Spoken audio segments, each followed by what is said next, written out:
So just to set the stage, there was a recent report by the IMF, the International Monetary Fund, that mentioned that 40% of the workforce in emerging markets, markets like us in Saudi Arabia, in the Middle East, will be left behind if they don't embrace, AI. So I don't want to sound biased. I'm just kind of, putting this out there. Basically, what we will do is we'll introduce the speakers or the debaters, the two teams. I think this is a very interesting discussion because throughout the day, most of you that stayed here for most of the day, listen to speakers about diagnostic safety and how we can improve diagnostic safety. People talked also about the patient safety challenge and preventable harm and what needs to happen. And the issue is, unfortunately, the numbers are still rising. So even though that, we realize, everyone here realizes that this is a problem, somehow we're still having difficulties, dealing with it. And this is where, AI and many other solutions came up. So the panel is going to discuss whether or not harnessing, AI is actually beneficial or not beneficial. But I'm going to start with two polls. By show of hands, who uses ChatGPT? Come on. You can raise your hand, that's fine. So I think we have roughly 70%. By show of hands, who used ChatGPT today? Okay. So now, this is another question. Who thinks that AI can help improve diagnostic safety? So can we have someone from the team actually just take a picture, because we're going to do pre and post. Because based on the two teams, whether they could convince the other side. So, the reason of debates are wars, of ideas, We don't want any physical conflict, we want war of ideas. So again, who thinks that AI can improve diagnostic safety? So we have, I would say, good percentage of affirmative. So who's the humanistic? You guys are the humanistic? Or you guys are the humanistic? Can you ask him the same question? So who's the humanistic team? They're the humanistic. So you guys have a lot of work to do to convince them. I would say 80% of the audience here thinks that AI can work. So, the team and through the scientific committee prepared questions, but I thought I would do something different. But before I do that, I want to introduce the two sides of the debate. So just give me a second. So, Prof. Ali Khathaami, who has been introduced before, so, he's he's a professor at King Saud University, and he's a board member of the Saudi Patient Safety Center. So, for the sake of time, I think you know him by now. So, I'm going to skip Prof. Ali. So, the next is Mr. Mustafa Alghali. So, I think you're being introduced for the first time, right? Yes. So he's a head of AI and co-founder at Amplify Health. That's why we had him on this side. He has a master's in AI and extensive experience in building and deploying AI solutions. He worked with tech companies and startups in various countries and currently leads teams focused on transforming healthcare delivery. And last but not least, on this side is Ms. Diala Atassi. So she's a Chief Global and National Officer at University of Chicago Medicine, and her current role, she spearheads the strategic initiatives that drive the institution's growth and enhance its national and global presence. So on the other side, the side that really needs to bring their A game is, most of you guys, I think you were presented before, maybe I know that Dr. Jameel has been introduced before. Dr. Shatha, you were introduced before, that's your first time? First. That's your first time, okay. So, Dr. Shatha Samman is a distinguished expert and author of the first book of its kind written for the GCC region about human factors and ergonomics. And I argue that human factors and ergonomics are one of the main reasons that if we want to bridge the implementation gap, you guys should talk to her after this session though. Her research work contributed to projects of NASA, Boeing, Lockheed Martin, US, DoD, BP, and Aramco. So what does that tell you? What do these sectors have in common? They basically are what we call high reliability industries. So in healthcare, we're trying to be high reliability industry. So there's a lot that we can learn from her, but today she has a very tough work to do, is to convince some of you to flip to the other side. And last but not least, Dr. Hani Alibrahim. Dr. Hani is the head of emergency department at Al Habib Hospital, Al Rayyan in Al Riyadh. He is a clinical assistant professor in emergency medicine. So we have so many emergency medicine people here. So we have 2 emergency medicine people on this side, and that's why they're humanistic. So they're trying to convince you that, stay away from AI. He obtained in his board certificate of emergency medicine from the Saudi Board of Emergency Medicine in 2009, and went on to complete the fellowship in EMS and disaster medicine at the University of Ottawa in Canada in 2012. So I think Dr. Rabab is not going to be happy with me because we have the questions and everything, and I tried to do something. I asked ChatGPT. I said, I'm going to ask these guys tough questions. So what do you think about the questions that were put forward? And I'm going to put forward the questions that ChatGPT asked. But maybe at the beginning, I'm just going to ask you guys actually to make the case, and it's up to you. You can deliberate, you can choose someone to start making the case of why we should listen to you. We're so well organized, we know who's going to... It's me. If you allow me. Yes. May I stand? Assalamu alaikum. Good evening, everyone. My name is Hani Alibrahim. I'm one of the emergency medicine consultants. And I'm very happy to be here today. And in the beginning, just would like to say that we are not against the science. We're just trying to prove our points. And while the AI, the artificial intelligence, shows very promising result in the diagnostic modalities, still we do have some concern regarding the limitation and the safety of the AI. And let me share an example, which is a very famous example from United States. It's the sepsis prediction tool, which was introduced by the EPIC. EPIC is well-known, is the largest electronic health records in the States, more than 180 million, more than half of the American population, and EPIC. So what happened with, sorry for that. What happened with EPIC, maybe someone against the, so what happened with EPIC, they introduced this concept, which is the introduction of the sepsis prediction tool. So the aim of that prediction tool, just to make sure that they can detect very early sepsis in patients, and so they can prevent the early, the later on consequences like, severe sepsis and septic shock and death. Unfortunately, what happened with the EPIC septic tool, it was unable to detect more than 60% of the potential sepsis patient. That's why they called the project as a failed project. And I find it very interesting when we apply the artificial intelligence on patients. We know that more than 50% of the patients who's admitted to the hospital, they're more than 65-year-old. And I don't think so if we apply it, if we go to these patients and we ask them, what do you think about the AI? I don't think so they understand the artificial intelligence. There was one of the very interesting article was published in the States a couple of years ago. It was about the perception of the population regarding the AI. More than 50% of the population, they don't feel comfortable when it comes to AI for the diagnosis. So I decided to make a small study.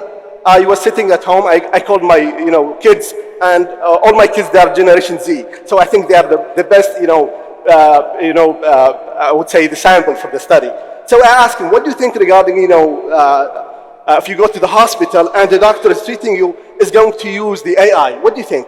You know, 3 kids, what they say, one of them say it's not reliable. The other say, no, it's very unsafe. And the third, the girl, she said, I don't think so, it's 100% accurate. So again, I did not ask my mom the same question. My mom is 80-year-old. So what do you think if I go to my mom and ask her the same question? What do you think if you go to the hospital and the doctor is treating you, is going to use, I don't think so, he's going to understand the AI. So just to simplify it, so the doctor is treating you, he's going to use a computer or something just to reach the diagnosis. Absolutely, I know my mom, she never trusts that. She trusts her physician. She knows that her physician for the last 40 years, who is compassionate and empathic. Every time she goes to the hospital, he knows her very well. And you know, the decision making, when it comes to the decision making in medicine, it's not the data we entered and the data we received out. This is not the way. The decision making, and it's a very complicated process. Cognitive function, emotional, psychological. It's not as simple as what we think, that you put the data and then we can, give the diagnosis. I do have many concerns regarding the AI, to be honest. I'm not against the science again, but I do have lots of concern. And part of it, when we practice, medicine, sometimes we practice it outside the hospital. In the States, for example, in Canada, paramedics, they're practicing medicine under the license of the medical director. They are not allowed to practice medicine by their own. So what happens if they use AI? And what happens if you are in the airplane and someone called for a doctor and you respond to that and they ask you a question, how do you treat the patient, and use the AI? Are you accountable? If something bad happened to the patient, who will be responsible? If something happened to the patient, who is going to be responsible? I know many projects failed for the AI. Recently, 6 months ago, McDonald's, they shut their project. They had a big project with IBM for the last 3 years about using the AI for the drive-through. They decided to shut down that project because simply it was not accurate. So if the McDonald's decided to shut down their project, why in the hospital I'm going to use that? The cost is, when it comes to, AI, I think the cost at McDonald's, if the AI goes wrong, it costs you $5. And if the AI goes wrong at Air Canada, it costs you $1,500. But when it comes to the hospital, I think the cost is going to be the patient's life. Thank you so much. Dr. Abdullelah, we still have a minute and 20 seconds, by the way. We'll have a minute of. You have a minute. You want to do yeah. Maybe I'm going to throw something up there. So they always say, be very careful what you wish for. July 13th, if I'm not mistaken, what happened? Complete shutdown globally. 10 years from now, when we over-rely on AI and our fantastic doctors starting losing their skills, their critical thinking, who do you wish to treat your beloved one in the hospital on July 13th if it happened again? Everyone will freak out, everyone will panic. I promise you, emergency departments, ICUs, OR, won't wait for you. Patient will still flow through the systems. So let's be careful. It's more of a balance, not over-reliance. Okay, so what you heard is, there's a little bit of concern, maybe fear, and their argument, I don't want to put words in your mouth, but I'm kind of just giving you the summary that, because there might be, a black swan, incident, then we should be careful of adopting technology. I'm just saying I'm just repeating what they're saying. I'm not, putting any words in their mouth, and they have the right to come back and rebuttal. So now, the group that has the overwhelming support, 80%, can you make the case for why you think AI can actually improve diagnostic safety? And, sometimes you don't have, 80% doesn't mean that it's right. So just so you know. Right. Should I take it? First of all, مساكم الله بالخير جميعا, and thank you for staying until the end of the day. First of all, let me go to the basic things. What is the opposite to artificial? It's natural, right? What is the natural intelligence? It's the human brain. But we know that human brain has limitation and it fluctuates, even if it's a good one. Not every human brain is good, by the way. But even those good brains, they fluctuate over time. They get affected by poor sleep, staying late, burnout, stress, depression, and anxiety. What if I have artificial brain that actually is immune to all of this with some limitations? I agree with that. The second thing, if I have car accident, it doesn't mean that everyone should stop driving in the street, right? Even if we have 30th of July, that's fine. We have to discuss how we're going to deal with that, absolutely. But let's agree before we disagree. Throughout the presentation and all the day, we agreed that we have a problem, correct? And the problem is large, it's a big one. And we know that the problem is going to get worse with time because of the complexity of health system, the diseases, and all of this. And the questions to you or to the audience with a little bit of tweaking, a bit of education, a bit of simulation, a bit of policy and procedure, a bit of leadership, encouraging people, do this, stay awake, keep focusing. Would that solve the problem? Probably not. We know in the improvement science that at a certain stage you need a disruptive innovation. You need something that flips the coin. And I think AI is one of those interventions. Now, I do agree that there are some concerns. And I was thinking that this forum would be not to use it or not to use it or not to use it. I thought the discussion is going to be how the country is going to regulate the usage of AI, how we're going to build quality assurance program, how we're going to make sure that the AI does not deviate from the algorithm, from the processes, how we're going to teach it to our newer generation, how we're going to integrate it in our education, our meetings, our policies and procedures, and all of this. I think we should be beyond this discussion, honestly.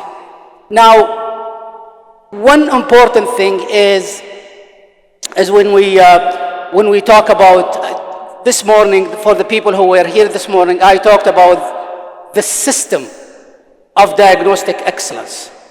Now, we know for sure that AI is not going to replace that system, which is doctors, nurses, allied health, the way we do business, system components, infrastructures, patients, families.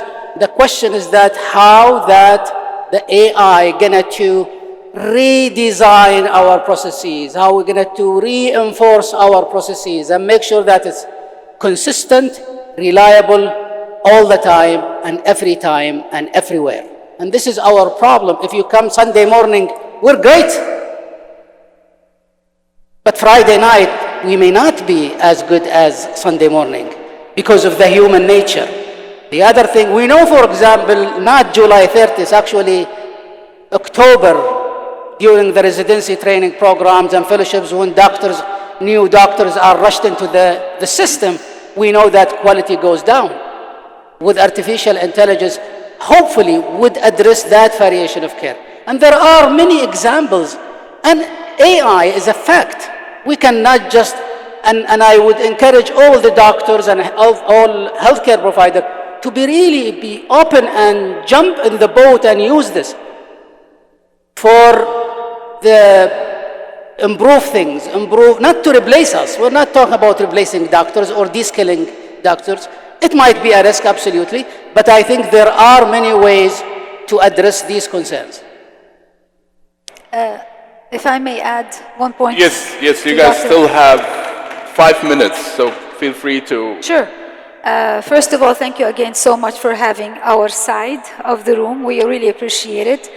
I want to add something, a point to Dr. Ali's point here, is that we are not encouraging the utilization of AI as a replacement, but as a complement and as a tool to increase efficiency, to relieve stress on healthcare workers. And there are evidence that with this tool utilization, there are benefits. I've been talking to people a lot about the AI topics, and we effectively, as University of Chicago Medicine, are officially using AI in our EPIC system, which is our EMR system. We created our own tool that's called auto-diagnosis. So what the AI tool does inside our EPIC system, it pulls as the patient is presenting with the physician in the consult room, it pulls the lab results from EPIC as the doctor is with the patient. It pulls the symptoms, it pulls all the active and non-active clinical symptoms for the patient, and it puts it all together. And during the encounter, it is giving the doctor a suggestion about what their diagnosis could be. That will never replace the doctor, and we're not encouraging that. That is a tool to help the doctor think critically. It's only a tool. There are many more examples that hopefully we will go over these examples to prove that at the end of the day, we are complementing each other. The human side, the critical thinking of us as human, along with these tools that are incredible. And as the doctor here, you know how many people use ChatGPT? Yes, it's a tool. Every one of us, maybe 80% of the people in this room have used ChatGPT maybe in the past week or even less than a week. So again, it's a power, it's a tool. That's where I'm coming from. Thank you. So to summarize the affirmative side, you know, Dr. Ali is actually, you know, pushing back on the question of the debate, that we basically were going back, you know, in terms of discussions.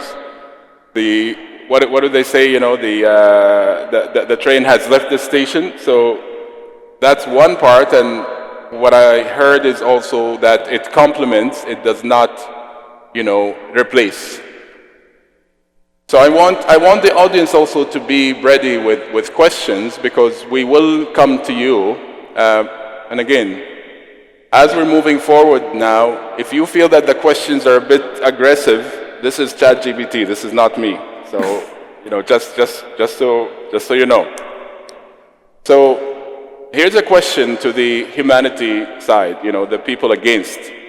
AI in healthcare is constantly evolving and becoming more accurate through machine learning. Are you holding AI to a higher standard than human clinicians who also make mistakes? So, right, let me take that. Who's that reference? ChatGPT. Yep, we need to have references, and that's what's concerning. So let's go back to the train station.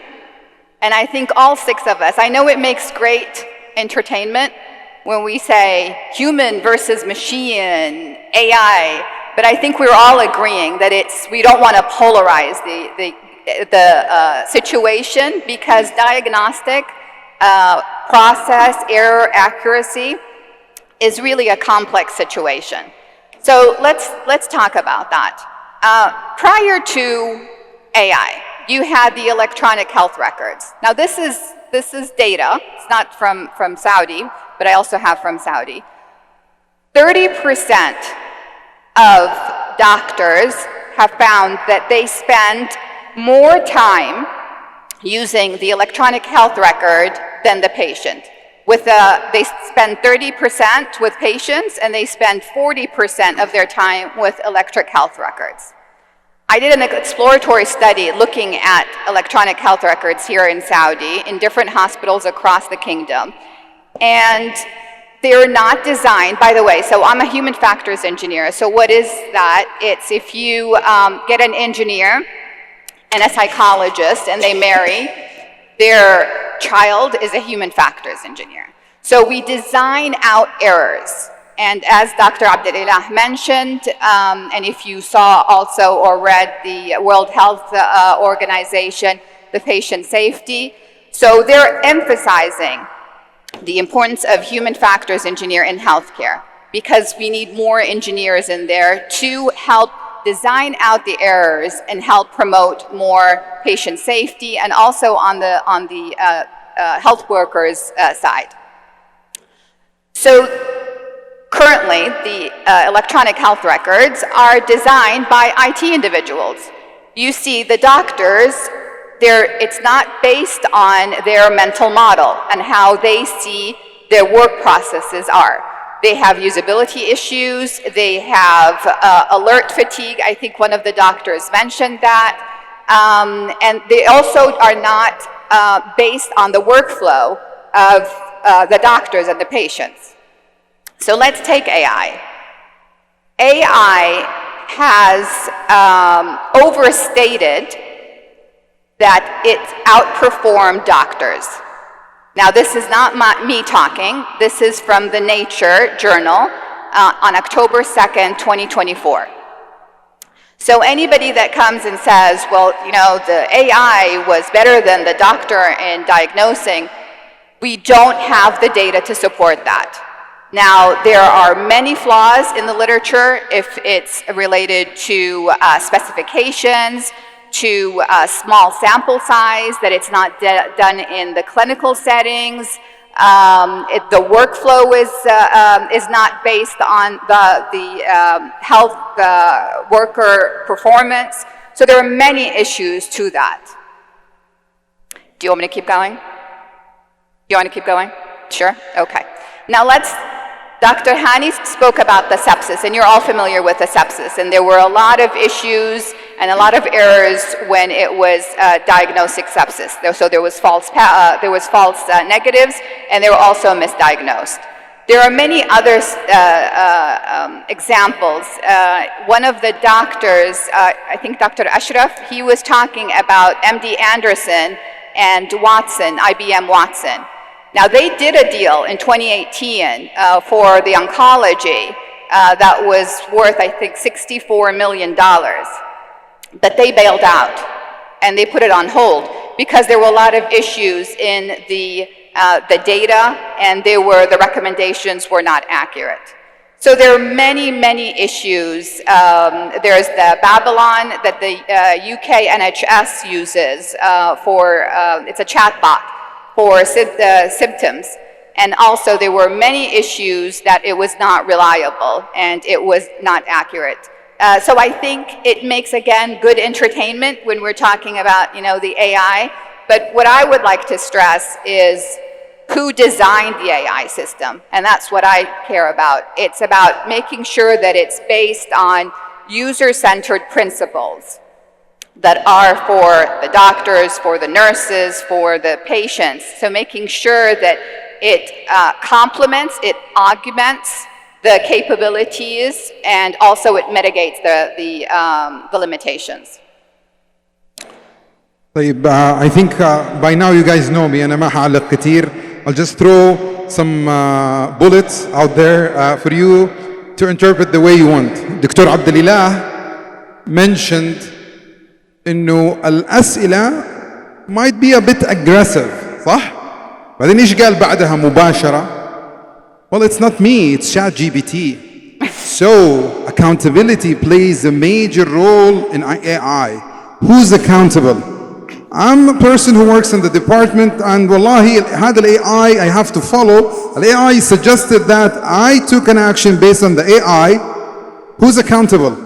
هرفع عليها قضية أنا طبيب، ولا الاي تي حق الهوسبيتال اللي implemented it، ولا الشركة اللي ركبته، ولا الجهة اللي سمحت وزارة الصحة أو هيئة التخصصات إنه to implement the system. So messages, as Dr. Ali mentioned, إنه إحنا natural وفي artificial، والnatural does have flaws. Do you believe إنه AI is immune?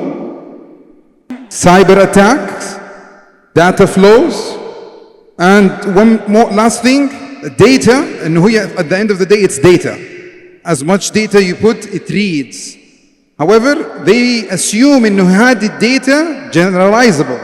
Most of the data came from places that their patients has no match to our patient or our community. So Mike is in a lot of trouble. So careful what you wish for. Absolutely. Okay. By show of hands, how many heard of the term AI hallucination? Oh, now I'm worried, because if you use ChatGPT, you have to know that there's a term that actually there's a condition called AI hallucination, when ChatGPT just gives you nonsensical, meaningless answers. So if you're using ChatGPT, ask ChatGPT, do you hallucinate? And it'll give you the answer. But just to the point that was mentioned by the team against AI, that AI is not accountable. Who's accountable? We need a human being to be accountable. AI makes mistakes, and again, I'm not supporting their side, but I'm just saying there's a term that is called hallucination, that if you use ChatGPT, if you use generative AI, you should know that term, because every now and then it happens. So just make sure that, you don't take that information and go and submit it for publications or whatever before verifying. So, question now to the pro, and again, it's an AI-generated question. Maybe we'll go to Mr. Mustafa. Human oversight is crucial in diagnostics, especially when lives are at stake. How can you ensure that AI does not erode the role of human judgment and accountability in critical decisions? It's like ChatGPT listened to their discussion, so you can take that question. Do you hear me well? Thank you. So maybe I'm coming from a little bit different background from the technical field. So I work in developing some of these models that being deployed at scale, and when I look 10 years back, it was the revolution of deep learning, when nobody was actually hearing much about machine learning or deep learning in the field. And now in 10 years, I'm still working in the core algorithms and still cannot catch up with the daily pace of innovations and the breakthroughs that are happening in AI. I think with this developing pace, there is a big gap between the education of the AI capabilities and what the researchers in AI are doing to solve these problems and what the end user are actually interacting with. One of these examples are the hallucination. Hallucination is a problem has been there since the early innovation of generative models, and generative models existed since the early days of the 2000s. But it has been flourishing only recently in these years. And the hallucination is not a new topic in generative AI. So there is always systematic ways in machine learning to ensure that your output actually conform to what you want it to be. For example, these large language models, including ChatGPT, is just an example of many large language models.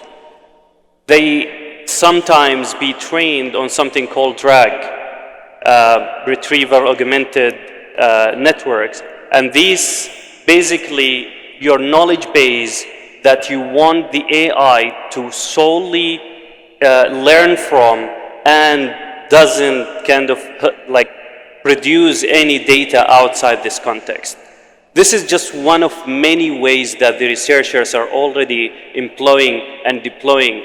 But comes back to what Dr. Ali mentioned before. This is the gap of the learning from the end user that we need to leverage, kind of teaching and doing actually practical exposure to the clinicians about these capabilities of the AI, how the data is fed to the model, how the learning process is actually happening, and what are the limitations of these models. So this is just kind of like one example of what this big gap in the AI is about, kind of bridging the knowledge gap between the clinician's practice and what the theory is there currently in the research of AI.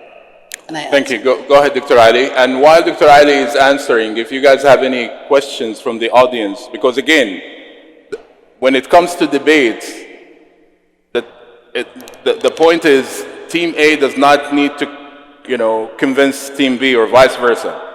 They have to convince you. So if you have questions to them, so you can then give them your vote or not, then it is the time now. But Dr. Ali is going to continue and then be prepared, maybe even people with mics. I like the AI hallucinations because I'm a neurologist and I see human hallucinate as well, right? So there is a human hallucinations. Doctors hallucinate. This is why we have a medical errors, right? We have diagnostic errors. Millions of people because of this AI hallucination equivalent in the human side, right? So we do mistakes. And what we hope for that the AI mistakes are less likely or less severe or less common than the human mistakes. So that's a very important. And then if you buy a Mercedes and you drive in the highway and you speed and you get accident, you don't sue Mercedes, right?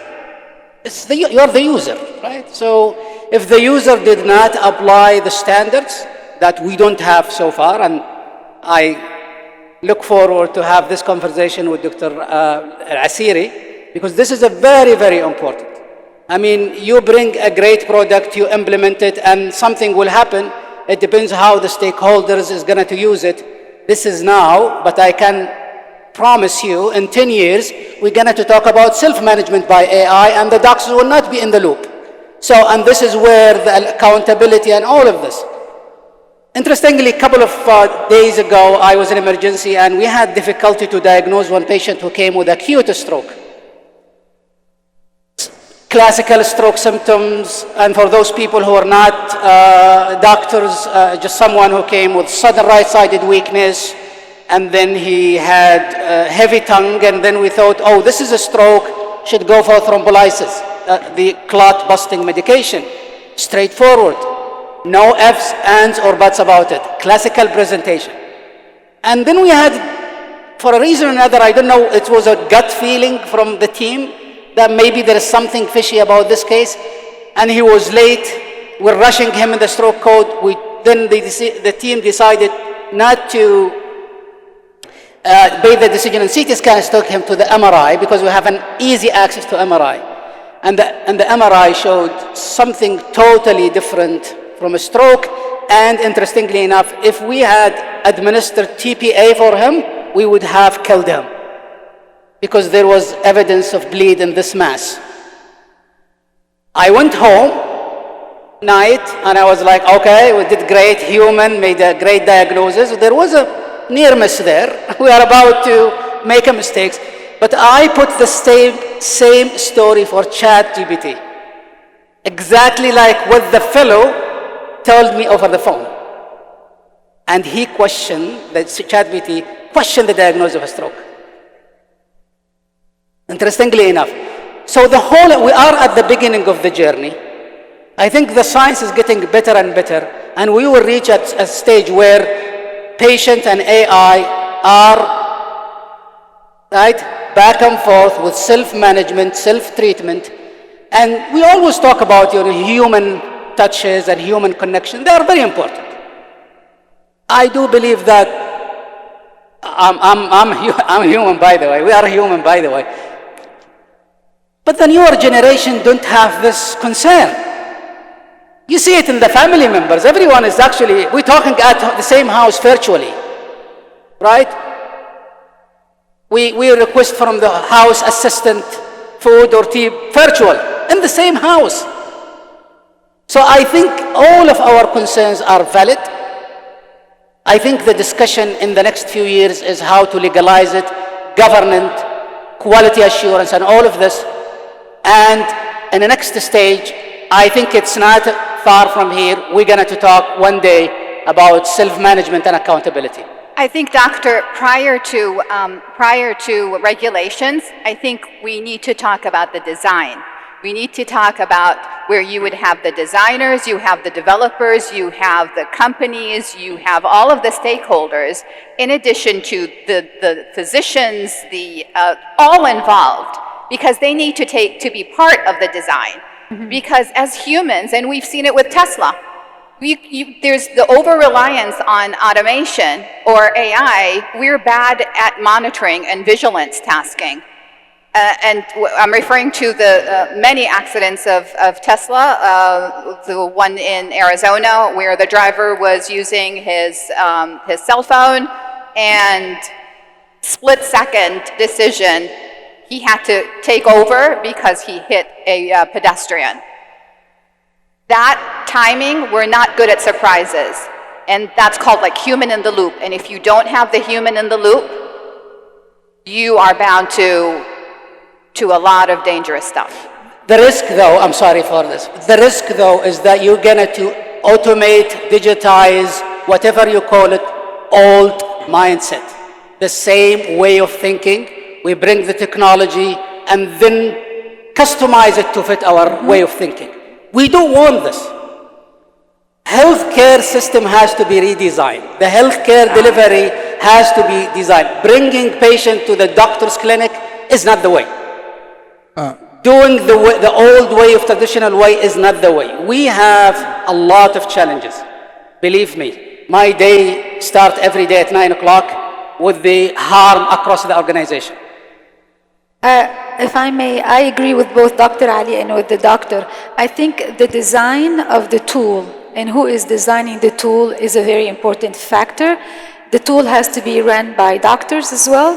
The decision makers have to be scientists, doctors, and technologists as partners. But then the case of utilization will become very important. If we're putting in the case of Tesla, yes, that's 100% reliance. We took out the human brain decision factor. Here's another example where we think AI is a very valuable tool in predictive AI. Based on clinical research and based on clinical data that present in certain patients, now we have the ability to predict a potential heart attack for patients based on how they present in inpatient setting, based on monitoring them. So the utilization of these tools sometimes is a positive thing and actually will save patients' life. Another example is also mortality. Now everyone is talking about the predictive AI in mortality prediction. Again, utilizing the tool based on the patient stays in ICU, based on comorbidities, if they had cancers, if they have tumors, based on their clinical lab, based on so many factors. Unfortunately, nowadays, this tool, to the good or to the bad, is being utilized to predict mortality for certain patient population.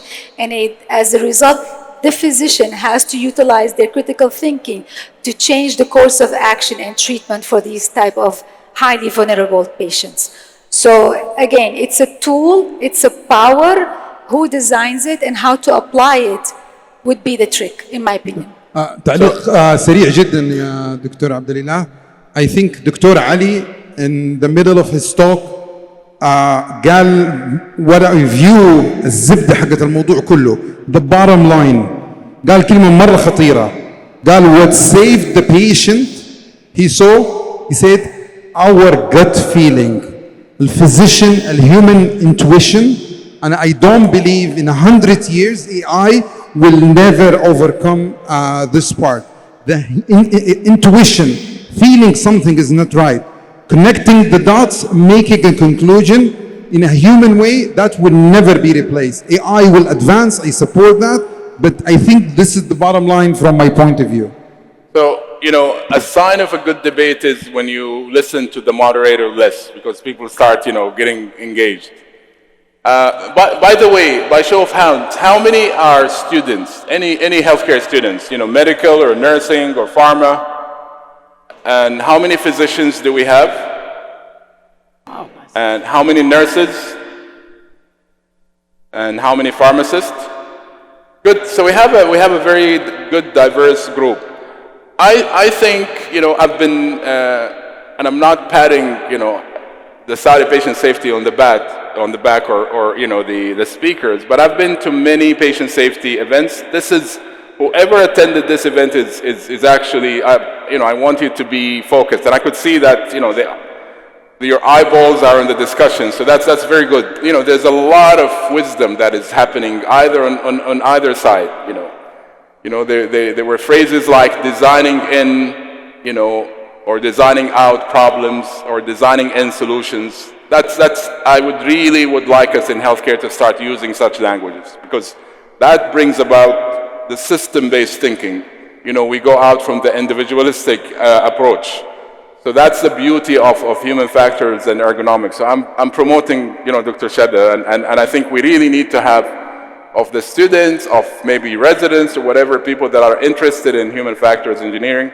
But I think the whole discussion around how we deal with AI, this is very relevant. This is not theoretical. This is absolutely practical.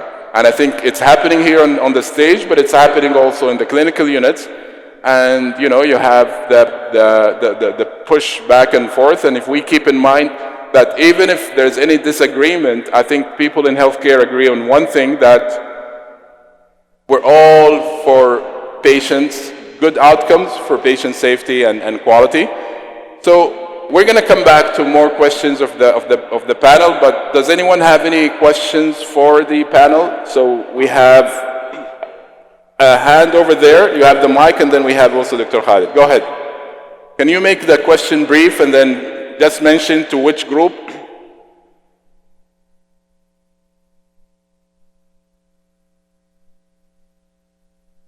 Can someone help us with the mic?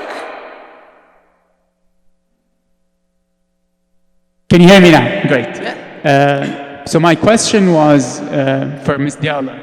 She mentioned that some of those AI tools were already integrated in Epic. Did that give the clinicians a sense of more safety to use the tool because it's integrated? I work in the UK where in primary care, for example, GPs or physicians can use up to like 10 to 12 digital tools. And if that tool wasn't integrated in Epic, would they use it or not? And do those clinicians understand that they're the ones responsible of making the decision and it's not Epic? It wouldn't be Epic's fault in a way?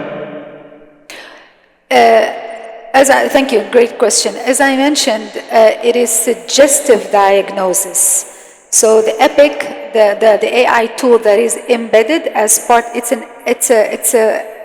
an embedded tool within that you can embed it in any AMR. It could go to Epic or different systems, basically.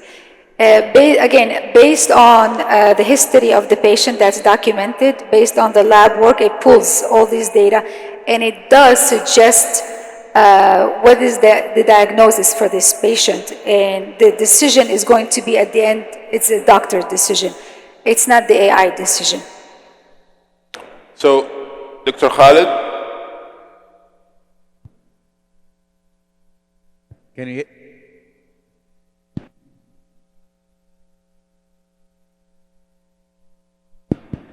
Okay, can you hear me now? Okay, so I would just think loudly now. I'm a user of ChatGPT, I'm using Copilot, I'm using Elicit, I'm using many like AI things. And for my general life, I just take what they say and go with it. But when I go for like specialized thing, I found like the validity of the information provided there is less than 80%. So this is very risky, taking me to my question, which is a continuation of the previous question. We talk about the cognitive bias early in the day, and we say that anchor bias and developability bias is very common in our practice. Now with taking AI to give me a professional diagnosis, will take me to a different type of cognitive bias, which is the confirmation bias. We are human, we love shortcuts. We always do this in like a busy practice. So I would say that this is a risk. If these systems will give me a professional diagnosis, I would rather use an AI as an assistant. And when I'm having a hand or assistant, I always validate what they are doing for me rather than taking their word. So avoiding this to like taking us from one type of cognitive bias to a different type of cognitive bias. There was an So the actual question study is- on that. Sorry. Yeah, go there ahead. was an actual study on that, and they found, I believe it was in JAMA, and I think it was 2021, and the Journal for American Medical Association. And they found that the doctors would not take the recommendation of the AI. It was a decision support system that conflicted with their own. That was one.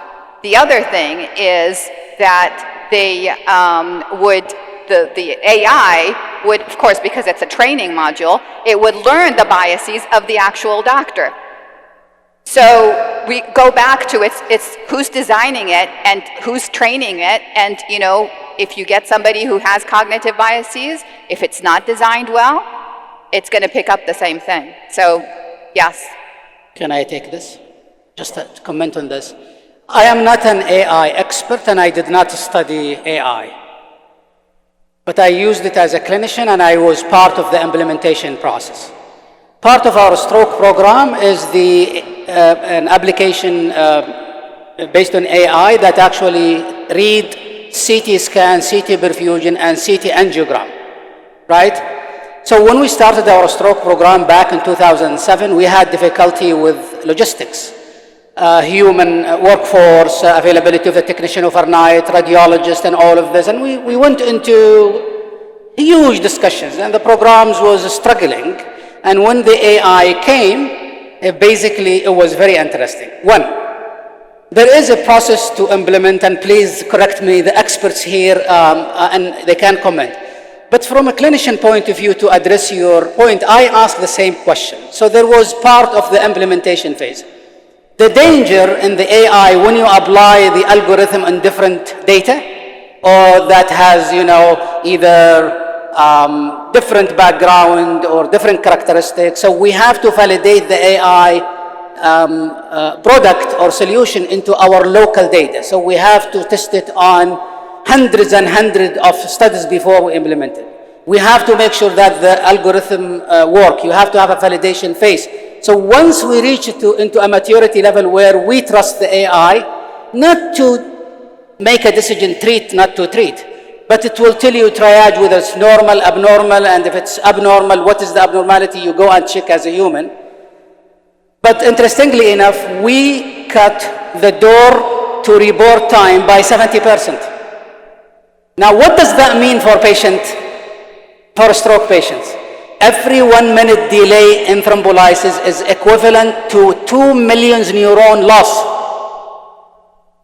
Right? So just imagine and do the math.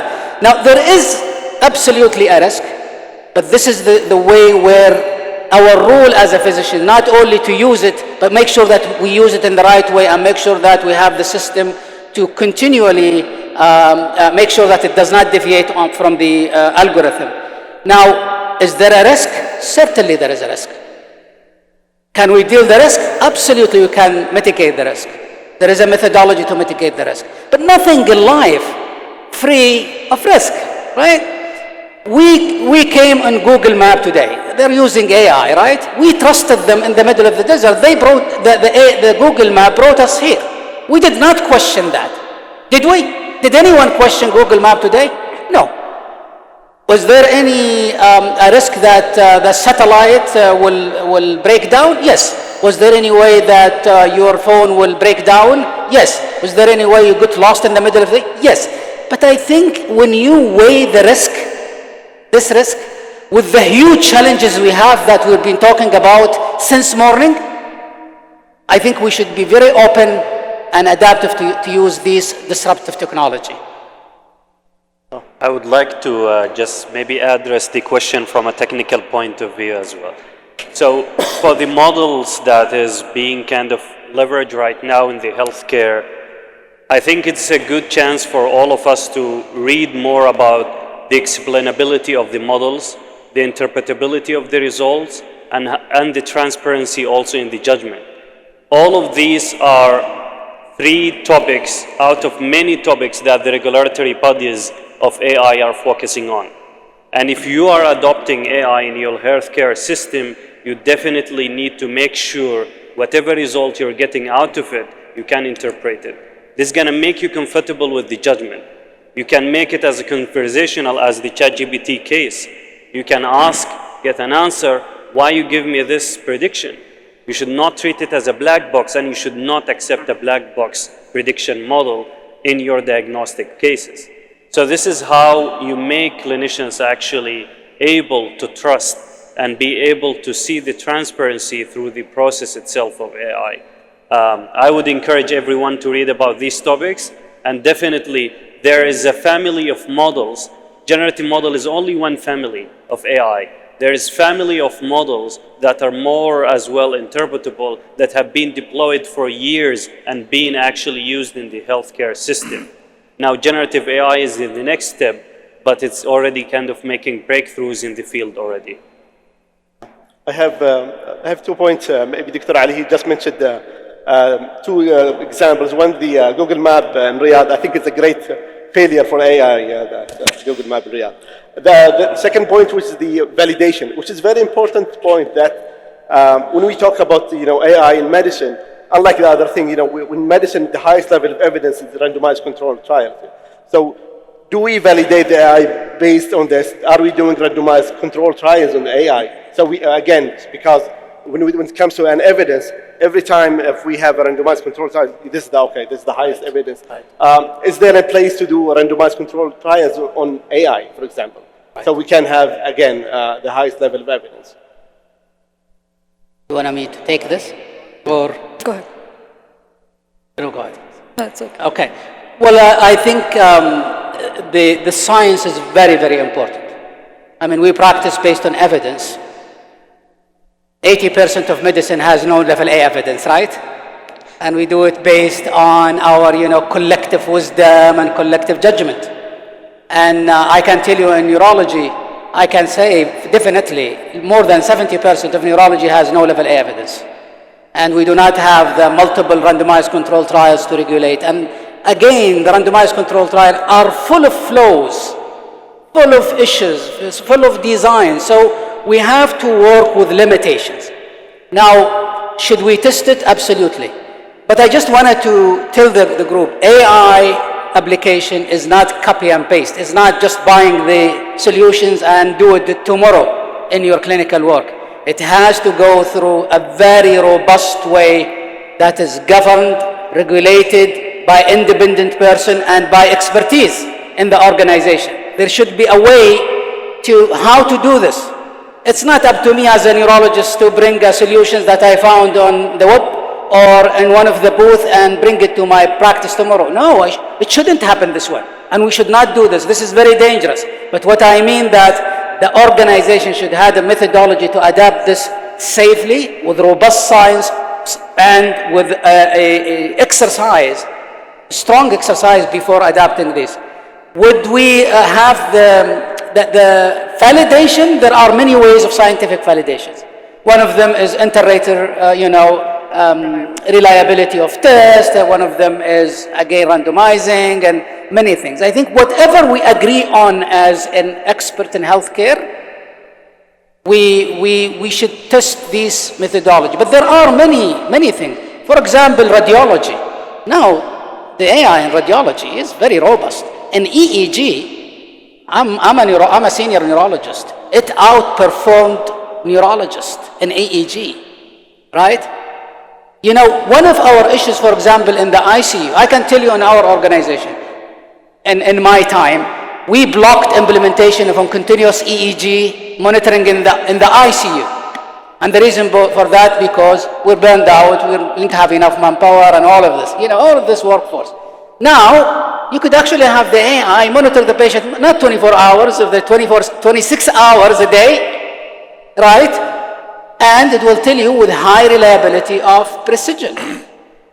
So again, we will run into a risk.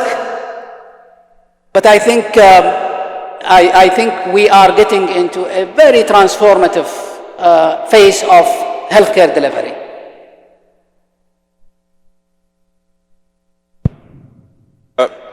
Can you guys hear me? I'm going to take this conversation to a level that does not just address diagnostic safety. Let's talk about the healthcare system in general. And these questions now are my own questions. These are not ChatGPT. So you're accountable for that, So right? I'm on the hook. I'm on the hook now. If you want to simplify what we do in healthcare, we do three things. We diagnose, we put a treatment plan, and we execute the treatment plan. Think about it in any specialty. These are the three main things we do. Now, some argue, and I would like to hear both groups' view on that. Some argue, and I was actually in a meeting at the WHO that people talked about this, that the overwhelming majority of the first two, which is diagnosis and putting a treatment plan, should be AI-driven, and we should start designing our medical education and healthcare-based education more on the healthcare actually execution of treatment, especially for physicians, if we want to stay with medical. Now, that is one, you can say, an extreme view. So I would like to hear your thoughts on this as a group, and then I would like to hear the thought of the other group. So for me, this thought is disastrous for many reasons. First of all, you just mentioned that you want AI to focus on the initial part of diagnosing patients and planning out the treatment plan, but I think you also mean that physician would need to oversee this, approve the plan, and start execute the plan. So those group of physicians already have a built-in intuition and education and experience to quickly judge and evaluate that plan. Imagine 10 years pass, the new generations who you're taking away from them this skills of staying with the patient, taking history, do physical exam, come up with differential diagnosis, think and prioritize the differential diagnosis, start putting the plan based on ruling in, ruling out those differential diagnoses and ordering the appropriate test, taking them to focus immediately on the plan. A huge gap will happen. Again, we'll go back to my point. Full reliance will create a lot of issues and problems in the future. To give me a number, so if we are saying it's not black or white, so as a group and maybe as individuals, so I don't want to put you all in the same bucket, what percentage of diagnosis in 2030 and moving forward should be AI supported versus human, and what percentage of treatment plan, should be AI driven versus human, and what percentage of the execution of the plan should be AI driven versus human? A quick answer, I don't have a problem having it all 100% AI augmented, but I want to maintain the human part of it, the human oversight of stuff, the human part of making the final decision on call. I would love AI to do my, dirty work. Let it do my dirty work, and I will come and just sit like a boss, review 100 x-rays, quickly agree or disagree with it, let it do my Scott work.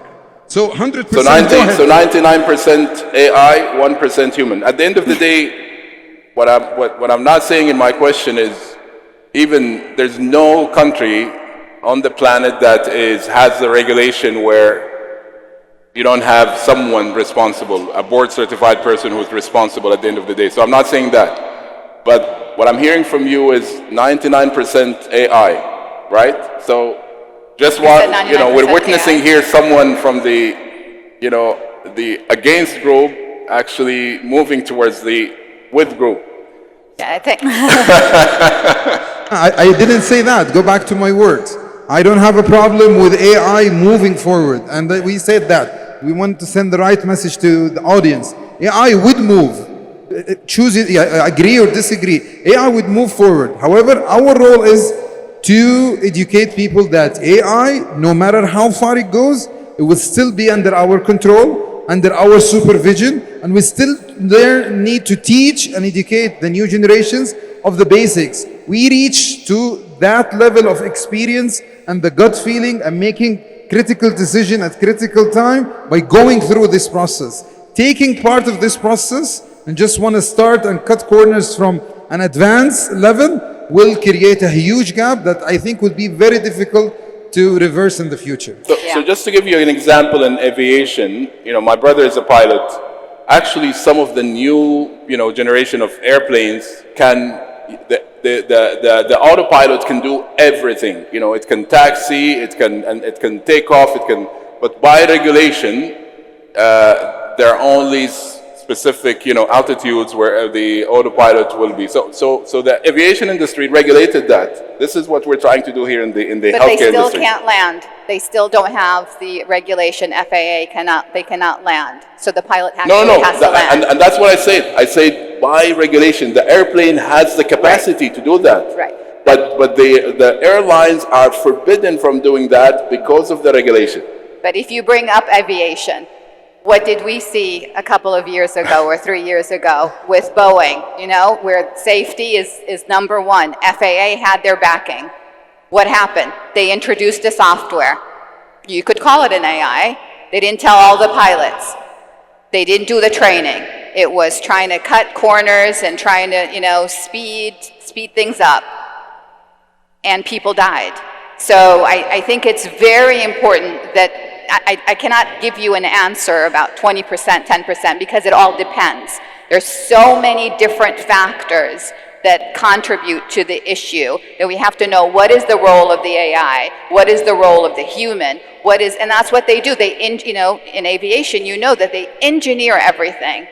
And, hopefully we could engineer healthcare, but until we get to that point, I don't think we could. Can I ask you a question since you're Just, Dr. Abdullelah, and that's why, and I cannot treat a patient the same way I treat an airplane. No, absolutely. But I just want to, stay with Dr. Shatha here because because of her background.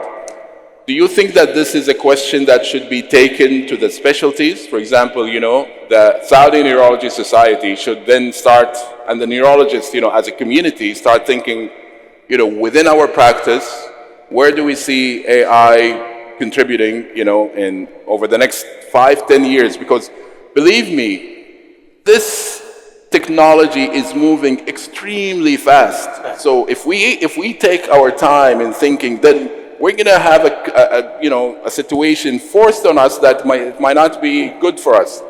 So do you agree that maybe specialties should start thinking about this in their own practice? I think if we put enough investment like we does the FAA does in R&D, I think we'll be there.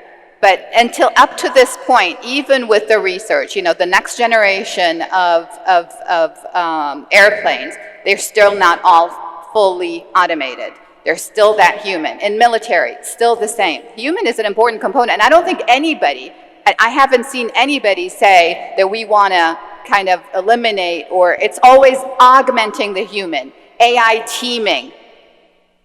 But nobody's eliminating the human out of the equation.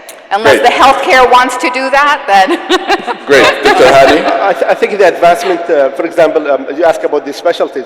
I think the advancement in AI in radiology, for example, is way beyond the advancement in the emergency. We are emergency physicians, me and Dr. Jameel. So yes, there is some role for AI in the emergency medicine, and this is the month of October. We train our resident at the beginning of the academic year to enhance their clinical skills, their cognitive, functions. Yes, there is role for AI, but I think yes, it's more in some of the specialties. Like as Dr. Ali said, that when it comes to radiology, yeah, it's beyond any other specialties. Yeah, but I think definitely it's more with other specialties. Do we have a radiologist here, by the way? Okay, we don't have a radiologist. Okay, I'm going to start with Mr. Mustafa, and then we can come down this way. So go ahead. So the same question. The debate that took place, a few months back was, we do three things in healthcare. We, as physicians, to be specific also, we make a diagnosis, we put a treatment plan, and we execute the treatment plan. So what are your thoughts about how we can take this forward in terms of, percentage for each bucket of those? What percentage being an expert? So actually that comes with positive things. You're not biased. We're biased. But so what do you think? So I would like to think of it as we need a vision, because we're not we were not ready when AI kind of like developed this fast. And that's why we're still talking about regulation, adoption, and so on. In few years from now, I think, for example, we could adopt a vision of complementing or augmenting the human. This is something we agree on, and this is something should be set as a target of augmenting clinicians. I would like to mention an example at Amplify Health where we're kind of right now building AI software that will help thermologists detect early screening or perform early screening for diabetic foot ulcers. In the kingdom here, for example, we have around 7 million diabetic patients and 3 million pre-diabetic, and we have tens of vascular surgeons. So imagine the work and the resource that is needed to do diabetic foot screening for all of these millions of patients, and the recommendation in the golden standards that they all need to be scanned at least once every 6 months. So this is where we can actually bridge the gap of leveraging tools. For example, at Amplify, we're using thermal imaging and AI. With one photo, we can at least kind of refer those with high complications. The issue is we lack the training. The primary health clinics, they cannot find the time to train and transform the knowledge from the vascular surgeons or pediatrists to the front lines. So this is where AI can actually learn from this knowledge bases and bringing to the front line where we have a gap. So I cannot put a number, but I would say a vision more of where actually we need to augment the clinicians and bring it where it can actually bridge the gap. Thank you. So, go ahead. So I agree with all my colleagues here. We cannot put a percent, neither on diagnosis, nor on treatment plan, nor or anything. But what we can do, what we can think about here is the utilization of the tool. And we are forgetting one very important point for healthcare workers. There is an epidemic of healthcare workers burnout in terms of responsibilities, in terms of multitasking in an encounter, in terms of documenting, clinical documentation in EMR systems. Some of the tools, and this is where I go back to how are we utilizing the tools and how are we elevating the time and protecting the time of our clinician in order for them to deliver care for their patient, clinical care. Some of the clinical documentation tools that are now implemented in EMR systems such as Epic or Cerner's, they literally transcript the word of the physician while the physician is seeing the patient, and then they put the clinical note on behalf of the physician in the EMR system, and all what the physician has to do is just to review the note, read them quickly, make sure that he agrees with this note. So he or she are the decision maker. There's a study that was done in my hospital, University of Chicago Medicine, that did show that the physician burnout did lessen when you utilize the tool properly for clinical documentations on behalf of the clinician. And then the time outside of work hour for physician not to be doing their clinical notes after hours did decrease by 37%. So you're protecting the clinician, you're providing more healthy, balanced life and work health balance, and you're protecting their burnout. As you know, after the pandemic, a lot of care workers just left the field. It's just too much responsibility. So how can we collectively, as society, utilize AI, utilize tools to elevate, to protect the times of our clinicians, to elevate the patient experience, and then to make sure that we have efficient systems. That's what I would argue. So you're arguing that it is actually not a threat to jobs, it's No, a net plus not for at all. both professions, No. professionals and patients. Exactly. Okay, Mr. Ali? I think the whole day is about innovation, right? Thinking out of the box. And let me ask a question, because questions in life is way more important than answers. The right questions. The team here insisted that skills of the doctor, history taking, his examinations, is our current medical education system or model that is inherited from 40, 50, 60 years ago. 7 years medical school, 4 years residency, 3 years fellowship, and so on and so on, is really the right model in 2024 with all of these advances? We have to ask these questions. I don't know. I mean, the answer is probably not, in my opinion. Doctors spending 15 years or 16 years in medical school, while the ChatGPT can give you all the information in 1 second, 30 seconds. For God's sake, I think we need to rethink differently. One, let me tell you some. How many women we have in Saudi Arabia in childbearing age, or that have indication to do mammography or breast screening for breast cancer? 5 million, 6 million? Do you want to hire thousands of radiologists to read breast, or leave the woman without screening? I think the mammogram should be a car on the street. The woman could just get in beside the spa, get her mammogram, AI will read it and send it to her, you're normal or you're abnormal, go to the doctor. I do believe that we have to ask, and this is our role, to ask different questions, to question what we do, even as doctors. I mean, I know we have a heritage, it's running in our DNA, that we speak to patients, we do reflexes in neurology, and we do the Babinski sign. I do a lot of things. You know, the clinical examination percentage of localizing in neurology is only 40% specificity and sensitivity when we compare it to the MRI. I think the time is running. I think we need to bring the science, be aggressive as a nation, adapt it, legalize it, validate it, build on it, innovate, go ahead, be ahead of nations. Because this is the way. I mean, the way of being skepticism about innovation, should we use it, actually can translate into our healthcare providers. And I think in a couple of, next generation, the generation after, I think they're going to talk about different things, I have to say. Who watches Star Trek? So you know that they had actually these machines that did all the three things, way back. And again, I think we are at the time where science fiction is almost becoming, science reality.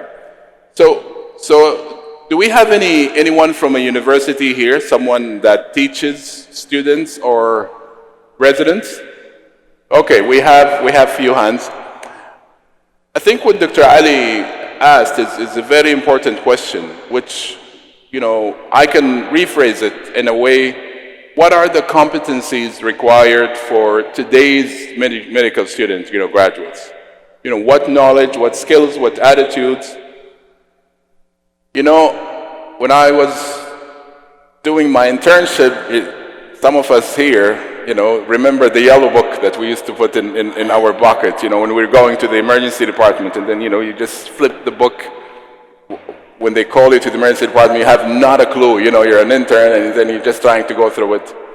Are we expecting, the current medical students to do that? My son, who's 20, tells me, how did you guys live without cell phones? How was life like? So I mean, those people, those kids that have this different thinking,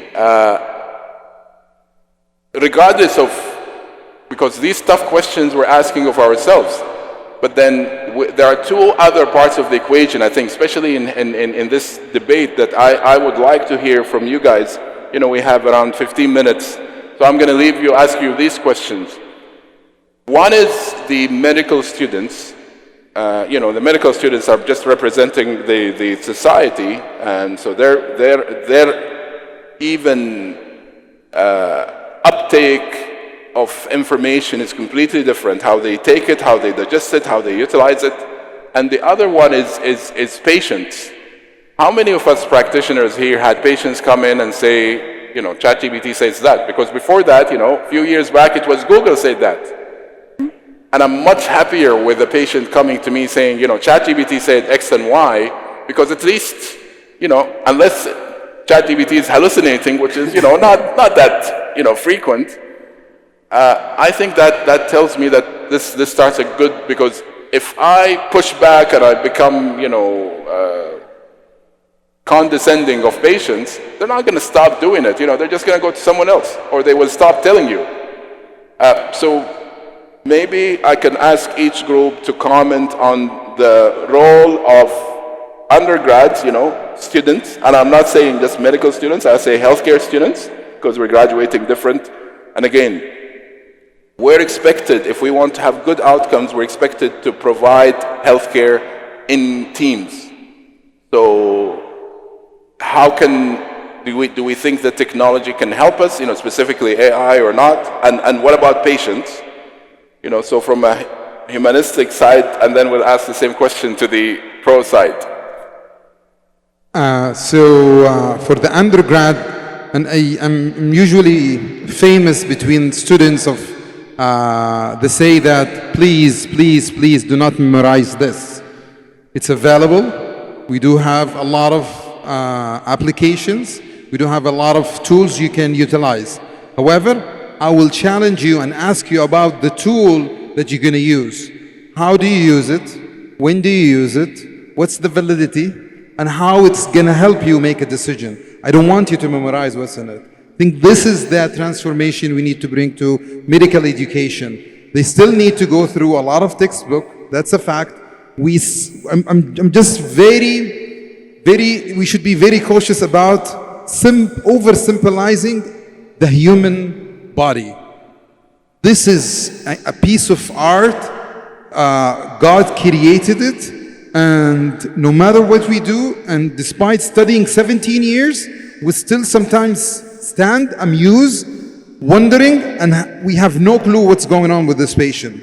So this has to be respected. So 14 years, I still think it's a reasonable time to understand part of the human physiology, anatomy, pathology, and what's going on. However, using virtual reality, augmented simulation, tools that makes what's written and solid and abstract on textbook more life. And I would wish I would see the circulation or cardiovascular cycle in front of me. I wish I'd had the anatomy option, remove muscles, put nerves, remove, show me the bones. That's wonderful tools. Help students to visualize, learn more, but they still has to go through the normal process of studying it step by step, taking time to digest, because I'm worried about trying to cut corners and the end result will be catastrophic. These people will treat us 20 years from now and will treat our beloved one. So it has to be done very carefully. This is for the undergrad. As I am not a clinician, but I think it's very important it's not about the declarative knowledge. I think ChatGPT does just the declarative knowledge, spits out for you information. I think as doctors, you are so much more than that. And I think that it's important, like when Dr. Jameel was talking about the tacit knowledge, it's the know-how, it's the expertise that you have that you need to provide to these undergraduate students. So the procedural knowledge, how do they do things, the context. I think it's so much more than that. And I just want to give like an example, not from healthcare, and that's why tools are very important and designing out the error. So there's a cognitive psychologist, his name is Gary Klein, and what he did, he found to help firefighters, he needed to understand like the decision-making process that they go through. So it's not a very rational. They use something called primed recognition. So they use pattern recognition, but they also use their expertise. So if we could take that information from the experts, the consultants, and then we could develop tools to help the undergraduates, I think that would be something that would be helpful. Dr. Hani? Yeah, nothing to add, just I wish if we have a representative from Minister of Health, Ministry of Education, Sadaya, all together with us today. So we kind of come up with some recommendation, regarding the implementation of the AI in the undergrad, even in the postgrad. I think it's a great idea, but again, I would agree with Dr. Ali this time that we need to implement, this. We need to have the regulations regarding implementation of the AI in our education system. Yeah. Thank you. Dr. Ali, if you have, so I don't want to leave the patient behind. If you have a patient that comes to your clinic today and told you that ChatGPT said what and what, first of all, do you get those patients, and then how do you deal with them? I do. So the diagnostic error in multiple sclerosis clinic is 15%, and in the movement disorder, the best movement disorder in the world is about 20%. So we deal a lot in neurology with uncertainty. So people will go into second opinion, and now second opinion typically now is ChatGPT. They come to you with information. And believe it or not, in many situations, it is a very educational for me. And I start to see diseases that I never heard about. But I want also to take this into another direction. Now, we have the precision medicine now coming. It's actually existing, right? We have the next generation sequencing. We have the tons of genetic data, tons of molecular data, tons of laboratory data. And imagine the AI tools that shuffle all of these data in a scientific way, bring it together, and give it in one page to the physician and say, here are the important data that you forget to look at. So the AI is a great enabler, but definitely the second opinion now is very common, and sometimes I get offended because the patient would ask me about disease that I never heard of. Right, it's a genetic disease that discovered a month ago or 2 months ago. But I think as a healthcare provider, we need to be very open for these challenges. And maybe just I go and read, I look into it. But this is a journey that we have all of us to walk through. Great. Mr. Atassi? Sure. Going back to the education world, and we're not like educators or expert in education, but what I have noticed for students nowadays, including medical students, is they have to have the basics. They have to know their anatomy, they have to know their organic chemistry, they have to know their biology, the basics. But then I've seen them utilizing these tools to build case scenarios in preparation for testing, in preparation for their board or something that they're taking. So they've been feeding the tools with the data, and then AI is bringing back to them certain questions about a patient case, sample cases that they need to think about and utilize their critical thinking in order for them to prepare for an exam or for a test or for a board review or what have you.